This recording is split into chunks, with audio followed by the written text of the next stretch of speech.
കുട്ടൂസാ, കുട്ടൂസാ. ദാഞ്ഞിനി വന്നല്ലോ. ഇതെന്താ കുടം? കുളത്തിലടച്ച ഭൂതമെന്ന് കേട്ടിട്ടുണ്ട്. അതേടാ, ഇത് ഭൂതം തന്നെയാ. സത്യം. പിന്നല്ലാതെ ഞാൻ നുണ പറയുമോ? ഇതിനകത്ത് കൊടും ഭീകരന അനങ്ങാപ്പിയും ഭൂതം. എന്തെങ്കിലും അനക്കം കണ്ടാൽ ദേഷ്യം വരുന്നവനാ. അനക്കമെന്ന് പറഞ്ഞാൽ ചെറിയ അനക്കം പോലും കണ്ണിൽ പെട്ടാൽ ഇവന് ദേഷ്യം വരും. ഒരു ഇല അനങ്ങിയാൽ പോലും ദേഷ്യം വന്നാൽ ഇവൻ വലുതാവും. പിന്നെ എന്തൊക്കെ കാണിക്കുമെന്ന് പറയാനാവില്ല. അടിക്കും, മിടിക്കും, തൊഴിക്കും, വാമ്പും. ബെസ്റ്റ്. ഈ ടൈപ്പ് വയലന്റ് ഐറ്റംസ് കൂടത്തിലാക്കി എന്തിനാ ഇങ്ങ് പോകുന്നത്? നീ പോടാ. ചുമ്മാ കൊണ്ടുവന്നതൊന്നുമല്ല ഇവനെ. ആ പിള്ളേരുടെ വീട്ടിൽ കൊണ്ടുവയ്ക്കാന്. അതുവരെ നമ്മളായിട്ട് കൂടം തുറക്കണ്ട. പ്രശ്നം തീർന്നില്ലേ? അത് ശരിയാ. ഓഹോ, അതാണ് കാര്യം. ഇതുപോലുള്ള എല്ലാ പരിപാടിക്കും അവസാനം നമുക്കിട്ട് ഇടിയും തടിയും ആണെന്നും വരുന്നത്.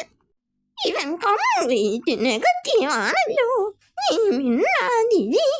ഇത്തോണ്ടാവില്ലുട്ടേ. നീ രണ്ട് ചായ ഉണ്ടാക്ക്.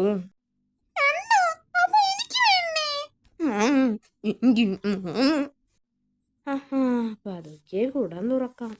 സാധിച്ചോ? ആരാ കുടം തുറന്നത്?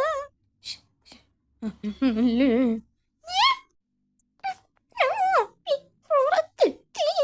പ്രതിമ പോലെ ഇരുന്നോ? വേറെ വഴിയില്ല. ഇല്ല, അവന് ചെവി കേൾക്കില്ല. അതുകൊണ്ട് ചുണ്ടനങ്ങാതെ സംസാരിക്കാം. അയ്യോ, എനിക്ക് മൂക്ക് ചൊറിയണം. എന്താതിരിയടാ, ചൊറിഞ്ഞാൽ കൊല്ലും ഞാൻ. ഇത് എത്ര നേരം ഇരിക്കണം? കുറച്ചു കഴിഞ്ഞാൽ അവൻ ബോറടിച്ച് തിരികെ കുടത്തിൽ കയറും. അതുവരെ അനക്കമില്ലാതെ ഇരിക്കണം.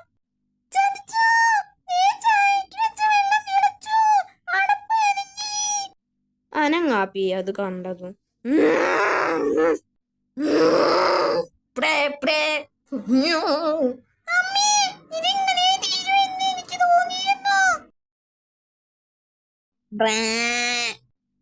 രാജു അത് കണ്ടോ? ആ മേഘത്തിൽ നിന്നൊരു കഴുത വീഴാതെ അതിങ്ങനെ ആകാശത്ത് നിൽക്കുന്നു. അതാ ഒരു കടുവയും പുറത്ത് ചാടി. അതാ ഒരു കുറുക്കനും. ഇതെന്ത് കളി? നമുക്ക് മായാവിയെ വിളിക്കാം. ഓം ഹ്രീം ഓം ഹ്രീം കുട്ടിച്ചാത്ത കുട്ടിച്ചാത്ത. മായാവി ആ മേഘത്തിൽ നിന്ന്. ഞാൻ കണ്ടു. അത് മേഘവനമാ. മേഘവനമോ? അതെ, ആ മേഘത്തിന്റെ ഉള്ളിൽ ഒരു കാടുണ്ട്. പുറമേ നിന്ന് കണ്ടാൽ സാധാരണ മേഘം പോലെയാ, പക്ഷെ അകത്തു കടന്നാൽ കൊടും കാട്. അപൂർവമായി മേഘവനങ്ങൾ ഇതുവഴി പോകാറുണ്ട്. ആരും അറിയാറില്ല എന്ന് മാത്രം. കടുവയും കഴുതയും ഒക്കെ പുറത്ത് ചാടിയത് എന്തിനാ? അതിനർത്ഥം ആരോ അകത്ത് കയറിയിട്ടുണ്ട്. അത് ആരാണെന്ന് നോക്കിയിട്ട് വരാം. അതാ മായാവി അകത്തു കയറി. ഓഹോ, ലുട്ടാപ്പിയാണല്ലേ. തീയൂതി പാവം മൃഗങ്ങളെ പേടിപ്പിക്കുകയാ. ലുട്ടാപ്പിയെ ഓടിക്കാൻ സൂത്രമുണ്ട്. ആരാണാവോ മേഘവനത്തിൽ? അല്പം കഴിഞ്ഞ് അതാ ലുട്ടാപ്പി. പിന്നീട് അകത്ത് ലുട്ടാപ്പി ആയിരുന്നു അല്ലേ?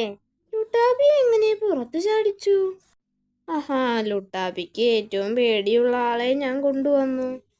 ഉറങ്ങിക്കിടന്ന പുട്ടാലുവിനെ ഞാൻ മന്ത്രം ചൊല്ലി പറത്തി മേഘത്തിലേക്ക് കൊണ്ടുവന്നു. ഓം ഹ്രീം പറ പറ പുട്ടാലു. അയ്യോ,